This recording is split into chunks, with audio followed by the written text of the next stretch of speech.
Santiago Nieto, muchas gracias. Muchas gracias. Hasta que se me hizo. No, a mí. Muchas gracias. Gracias. Santiago, a mí me gustaría que antes que cualquier otra cosa nos explicaras cómo funciona la unidad de inteligencia financiera. ¿La unidad investiga?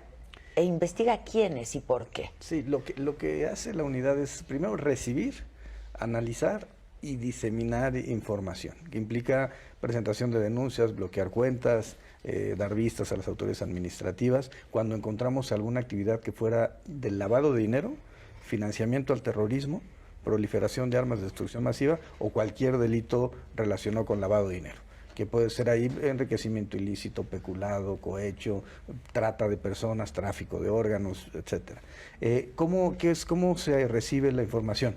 El sistema financiero tiene la obligación de reportar cada transacción que sea mayor de $10,000, sea una transferencia, un depósito, etcétera, de todas las personas que forman parte del sistema financiero. ¿Sí? Okay. Alguien hace una operación, el banco automáticamente la reporta a la unidad de inteligencia financiera. Cuando es mayor a $10,000. A $10,000. Por otro lado, lo que hace también el banco es mandar algo que se llama reportes de operaciones inusuales.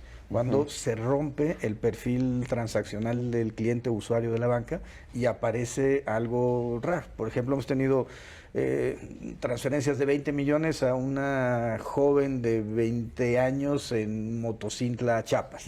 Ya eso no suena razonable. O se recibe, o la persona tiene una cuenta con 30, 40 mil pesos. Con cierta actividad y de pronto. De repente llegan depósitos transferencias de millones de pesos o millones de dólares.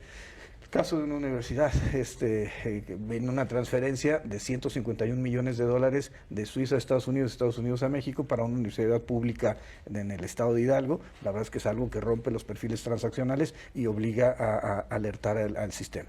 Entonces, por otro lado, recibimos información de lo que se conoce técnicamente como sujetos obligados por actividades vulnerables. Son los notarios, los corredores, los vendedores de arte, los vendedores de joyas, tiendas departamentales. Entonces, todos ellos, ahí va variando dependiendo los umbrales, pero bueno, una adquisición de joyas por 35,000 pesos es alertada y entonces estos sujetos obligados mandan un aviso a la unidad de inteligencia financiera mensualmente de todas las operaciones que hayan sido realizadas superando los montos. Ahí están los blindadores de autos, están los vendedores de autos, ahí encontramos también los desarrolladores inmobiliarios, las casas de empeño. Entonces todos van detectando operaciones que puedan ser superiores a los montos y lo reportan a la unidad.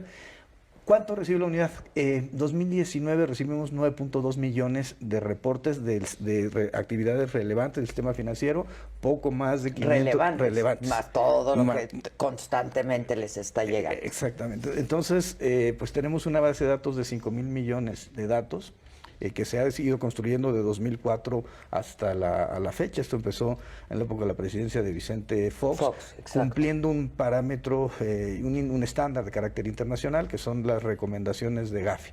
México suscribió el Tratado de Palermo, la Convención de Viena, la Convención de Mérida contra la corrupción, y se obligó, entre otras cosas, a crear una unidad de inteligencia financiera que se encargara de esto, de recibir, analizar la información y diseminarla. Ahora, ¿cómo se analiza? Como son millones de datos, tenemos un grupo de matemáticas, actuarios, que hacen un algoritmo, y ese algoritmo le va poniendo calificación.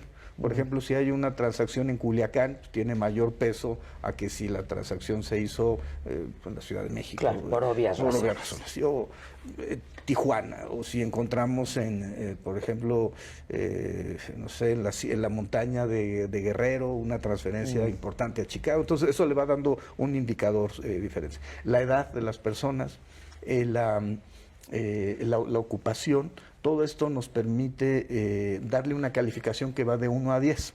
Entonces, el modelo lo que hace es revisar toda la base de datos y se le van poniendo indicadores para desviarlo hacia algún tema.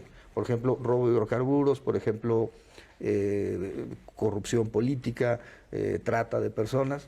Y entonces el sistema arroja 50 personas con las calificaciones más altas. y a partir de ahí se hace el proceso de verificación para ver si estamos en presencia o no de un caso de lavado de dinero. Y puede ser que no.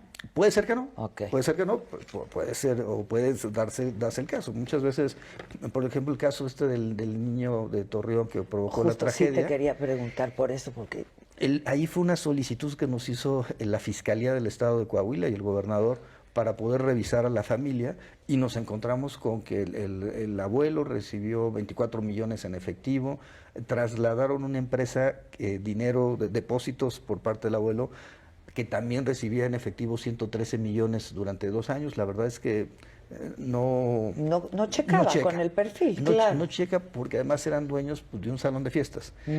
Habían adquirido entre el abuelo y la abuela 10 vehículos de alta gama, de lujo, camionetas BMW. Entonces, todo esto cuando no... y bueno, resultó que el padre acaba de ser liberado en Estados Unidos por posesión de narcóticos, de metanfetaminas. Entonces, todo era un cuadro pues, que implicaba el lavado de dinero. O sea, y eso fue, perdón que te interrumpa, petición de la Fiscalía del Estado. Exactamente. La investigación. Sí, de hecho. Entonces, lo que la UIF puede hacer, o de manera proactiva, lo que salga del sistema, o de manera reactiva. Si la Fiscalía General de la República, las fiscalías locales hacen solicitud, la Secretaría de la Función Pública, por ejemplo. También puede hacer solicitud. Sí, la propia Secretaría de Hacienda, Sedena, Marina. Por ejemplo, con Marina trabajamos el tema de puertos y corrupción en aduanas, que es un tema también preocupante. En Progreso detectamos un caso de tráfico, por ejemplo, de pepino de mar.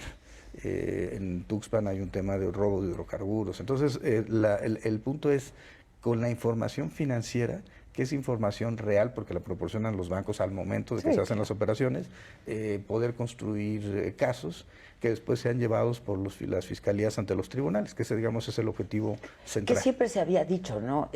Santiago, hay que seguir la ruta del dinero, ¿no? Porque pues eso te lleva necesariamente a saber quién está cometiendo o no un ilícito, ¿no? Sí, y bueno, poder ver empresas, por ejemplo, vinculadas con el narcotráfico, ¿no? Digamos, tenemos ese casos. Recientemente estuvimos haciendo un acuerdo general de bloqueo sobre el cártel de Sinaloa. Estamos trabajando uno sobre el cártel Jalisco Nueva Generación, porque lo importante es frenar las estructuras financieras. Entre otras cosas, yo creo el fenómeno delictivo, la delincuencia organizada, se tiene que enfrentar no solamente con el combate al sicariato, que por supuesto que es fundamental, y hay que atacar a los líderes de los cárteles, ¿no? El Marro, el Mencho, etcétera. Pero debe ir acompañado de un ataque a las estructuras financieras, porque si no se desmantela la estructura financiera, vamos a seguir viendo cómo narcomenudistas, sicarios, cada vez más jóvenes, son contratados por los grupos delincuenciales, cada vez con sueldos más bajos, y terminan matando a personas en un modelo de vida que además tiene una enorme base social y que tenemos que desmantelar. Y ese sería el tercer tema: combatir el sicariato, las estructuras financieras, las bases sociales. Pero hay 2 temas que poco se visibilizan. ¿Qué son? Combate a la corrupción. Los grupos de delincuencia organizada no surgen por generación espontánea, surgen en localidades al amparo, o por lo menos con la omisión por parte de las autoridades, principalmente locales. Y la corrupción judicial y ministerial. O sea, cuando el presidente de la Suprema Corte dice que hay que combatir la corrupción judicial, creo que da en el blanco, en el centro del problema. Mientras tengamos amparos, ¿no?, que estén protegiendo o no vinculando a proceso a gente que, digamos, hay todos los elementos para acreditar que cometió una conducta delictiva, entonces vamos a mantener la impunidad. Y creo que el objetivo de este gobierno pues debe ser combatir la corrupción y combatir la impunidad. ¿Qué lo ha dicho el presidente? ¿No? Muchas veces, sí. Pues todos los días, ¿no? Ahora, dime algo, ¿tienen la facultad o no de bloquear las cuentas? Porque pues la Corte dice que no. Sí, es un tema muy interesante. A ver, explícanos. Dentro de las recomendaciones de Gafi, la recomendación número 6 dice que tiene que haber medidas provisionales para poder detener el flujo de los recursos ilícitos. Y una de las medidas es el congelamiento de cuentas. O sea, técnicamente se llama lista de personas bloqueadas, pero todos lo entendemos como congelamiento de cuentas. Congelaron las cuentas.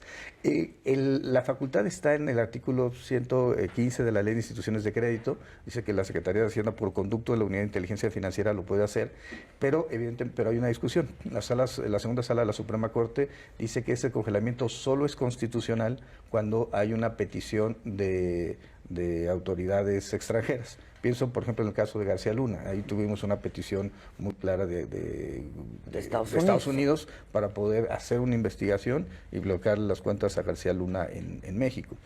Pero esto también puede, digamos, verificarse porque la Corte no declaró inconstitucional el artículo. Hizo una interpretación conforme, lo declara válido, pero entonces para nosotros sigue operando y seguimos congelando las cuentas. Claro, el particular puede irse al juicio de amparo y si el juez utiliza la jurisprudencia, puede desbloquear las cuentas. Pero ¿se sentó o no jurisprudencia? Hay jurisprudencia, pero que no declara la inconstitucionalidad del artículo. Por tanto, el artículo sigue vigente. Y nosotros, como autoridad administrativa, tenemos que seguirlo utilizando. Y esto, digamos, es lo que estuvo en discusión en la Cámara de Diputados. ¿Qué dijo la Corte? Y yo creo que la Corte tiene razón en eso. Dijo que no había un procedimiento en ley ni una garantía de audiencia prevista en ley, porque había unas disposiciones de carácter general, reglamentarias, en donde estaban ambas cosas. Y se aprobó en el Senado, y después pasó a la Cámara de Diputados, una propuesta para el bloqueo de cuentas, establecerlo a nivel legal, el procedimiento y garantía de audiencia. Lo que sucedió es que en la Cámara de Diputados presentaron una reserva, que fue de hecho una diputada de Morena, fue la que presentó la reserva, y yo creo que desde mi punto de vista de forma incorrecta, por dos cuestiones. Uno, planteaban que la UIF podía extinguir el dominio, y la verdad es que no. O sea, eso no lo puede hacer. No lo puede hacer. Lo que decía la reforma era que la UIF en sus resoluciones administrativas podría promover, en términos de la Constitución y la ley, la extinción de dominio. Pero la Constitución y la ley lo que dicen es que es el Ministerio Público que lo tiene que hacer ante un juez de control. Entonces, lo único que decía en realidad era que la UIF le daría vista al Ministerio Público para que iniciara. Digamos, eso es lo que plantea, pero no implica que la UIF por sí o ante sí pudiera extinguir el dominio. Eso sería contrario a la Constitución. No tiene esa facultad. No tiene y es un exceso. A ver, no ha habido un juicio. Claro. En cambio, en el ámbito de la extinción de dominio del Ministerio Público, pues hay indicios y tiene que hacerse ante un juez en un procedimiento seguido como a forma de juicio. Y el otro tema era lo de la notificación por escrito. Yo no estoy de acuerdo con eso porque, por ejemplo, acabamos de bloquear a las hermanas de Mayo Zambada. Acabamos de bloquear a Ovidio Guzmán. Entonces, la idea es, bueno, ¿cómo vamos a notificarle por escrito al señor Ovidio Guzmán? Si no sabemos dónde está. Exactamente, entonces la idea es... bueno, sí saben, pero... Sí, la idea es llegar a tocar a su casa, oiga, señor.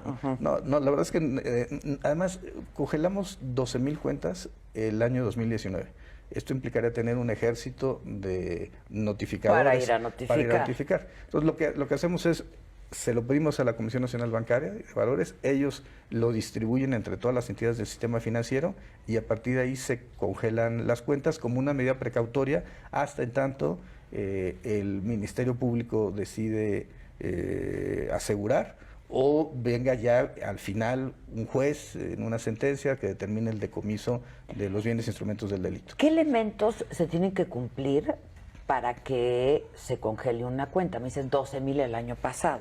Pues no es de manera arbitraria ni caprichosa. Tiene que haber indicadores muy claros, de lavado de dinero. Sí, sí. Es decir, que haya una triangulación de recursos, por ejemplo, cuando hay empresas fachada, que encontremos casos donde de pago de sueldos y salarios hacia personas vinculadas con la delincuencia organizada, por ejemplo, ¿no? Los temas de trata es muy interesante ver cómo el dinero va fluyendo, o los temas de web profunda, cómo el dinero fluye, incluso a través de las monedas virtuales, los activos virtuales. Al tener esos indicadores, pues la UIF puede congelar las cuentas y los particulares pueden acudir ante garantía de audiencia ante la UIF o irse directamente al juicio de amparo. Ahora, el presidente recientemente ha pedido que se investigue a los sindicatos, por ejemplo, y hablabas de Romero de Champs. Sí. Santiago, ¿qué hay? A ver, hay una absoluta discrecionalidad en los sindicatos. O sea, ahí tenemos líderes sindicales que reciben el dinero del sindicato, lo meten a sus cuentas, después lo regresan. Pero bueno, y todo el interés que se fue generando. Ese ya se lo quedaron. Sí, claro. O tenemos sindicatos que sus líderes constituyen empresas que son contratadas pues, por las dependencias donde operan los sindicatos. Tenemos una enorme discrecionalidad en el ejercicio de los recursos y además una falta de democracia interna. Hay una reforma constitucional, hay una reforma legal para democratizar y transparentar a los sindicatos, pero sigue siendo, digamos, un discurso jurídico que se tiene que convertir en realidad, pero eso va a ser un mecanismo gradual. Yo creo que necesitamos transformaciones generacionales dentro de los sindicatos para que podamos ver pues la magnitud del problema. Pero por lo pronto, en sí, estos casos, ¿qué? Es la denuncia, el congelamiento de cuentas y buscar, yo creo que la salida de líderes sindicales que son nocivos en todos los ámbitos y de todos los colores, porque además el tema de la corrupción no es propio de un partido político, sino es propio del ejercicio del poder. Y a mayor concentración de poder vamos a encontrar evidentemente más casos, ¿no? Que también hay que estudiar ese fenómeno, Sí. ¿no? Sí, Digo, también lo han estudiado muchísimo. Pero...